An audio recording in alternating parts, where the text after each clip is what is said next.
Olá, meu nome é Adriano e junto com a minha esposa Carmen e nossos filhos, somos missionários servindo a partir do continente europeu.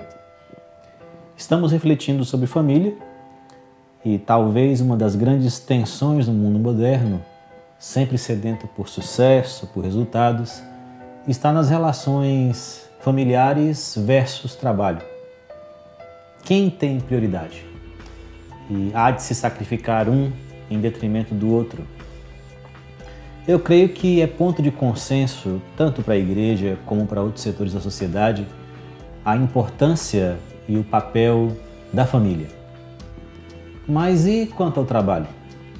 Qual o papel do trabalho, do serviço dentro do reino de Deus? Eu me lembro que quando eu era criança, nos cultos domésticos lá em casa, eles eram sempre antes do café da manhã. E eu, que era o mais novo da casa, era quem fazia a leitura bíblica. Eu escolhi o texto e fazia a leitura. E ainda que, talvez involuntariamente, os textos bíblicos no livro de Salmos, os chamados Cânticos dos Degraus, ou Cânticos de Peregrinação, são aqueles 15 salmos, do Salmo 120 até o Salmo 134. Estes estavam entre os meus preferidos, os meus favoritos. Eu não sei bem porquê. Talvez pela mensagem de esperança encontrada em contextos e situações comuns ou mesmo mundanas. E o convite latente, visível, de buscar ao Senhor em detrimento das circunstâncias.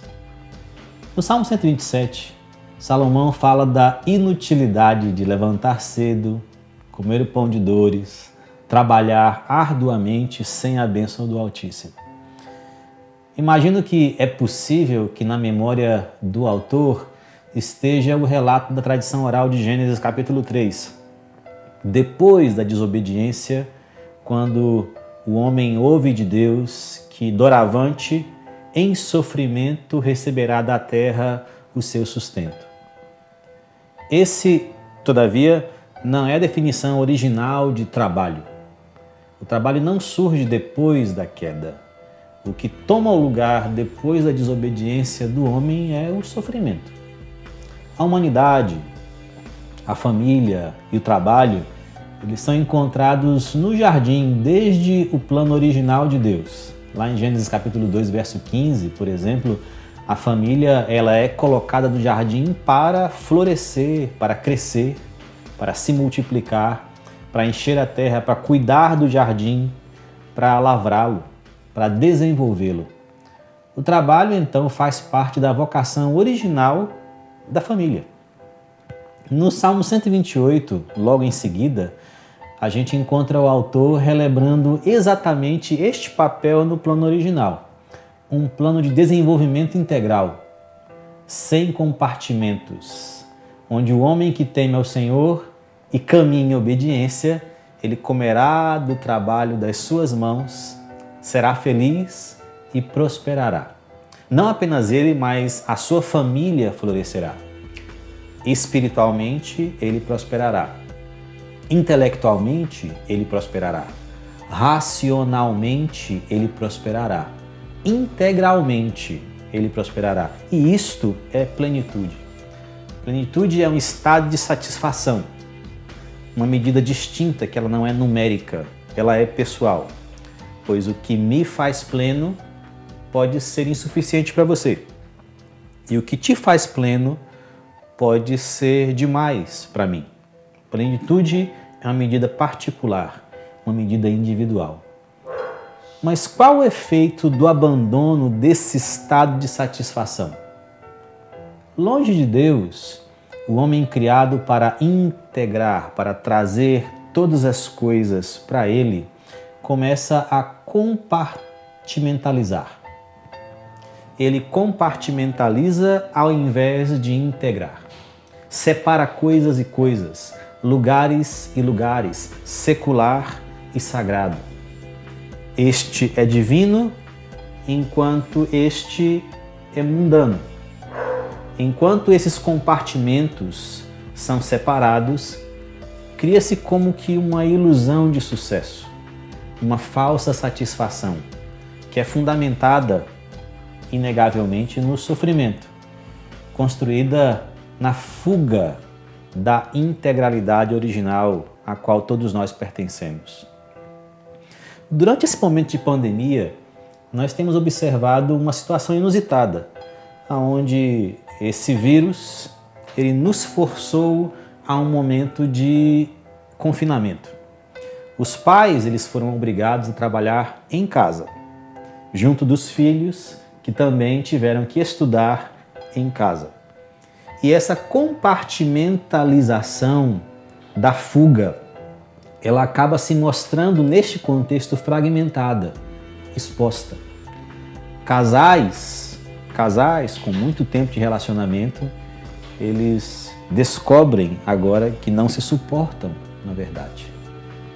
Os pais descobrem que desaprenderam a educar os filhos, porque todas estas coisas estiveram compartimentalizadas até então. E veja, os índices de violência familiar começam a aumentar, começam a surgir. A gente tem ouvido falar dos Corona Babies, que devem surgir depois da pandemia, mas ainda veremos também o impacto deste confinamento nos números de divórcio, que nós veremos nos próximos dias. Isso não é o plano original de Deus. O plano do Criador da família e do trabalho é que no seu Filho, Jesus Cristo, sejam reconciliadas todas as coisas. E elas não competem entre si. Elas se completam. Elas não competem, elas se completam. Eu quero convidar você hoje, assim como o salmista, a nesses tempos de pandemia e isolamento, a descompartimentalizar, a deixar sua família se aproximar do seu trabalho, a aproximar-se do trabalho e rotina do seu cônjuge, a aproximar-se do cotidiano escolar dos seus filhos, a juntos em todas estas esferas buscarem ressignificação do cotidiano e mundano. Descobrir no seu trabalho onde está manifesta a sua vocação. E fazendo isso, deixar a sua família florescer ao redor da mesa, ladeados pelo fruto bendito do seu trabalho. Pois todas estas coisas, trabalho, vocação, sonhos, tudo isso tem espaço nele. Nele, todas as coisas reconciliadas encontram sentido.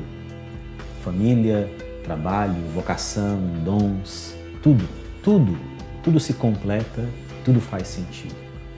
Enquanto ainda seguimos nesse estado de isolamento e pandemia, faça essa experiência, descompartimentalize, integre. Traga todas as coisas à presença de Jesus, o seu trabalho, suas relações familiares, seus filhos, a educação de seus filhos, todas essas esferas antes desconectadas, reconecte, integre ao caráter do Filho, deste Deus amoroso que se revela a nós. Que o Senhor abençoe você, seu trabalho e sua família nessa semana.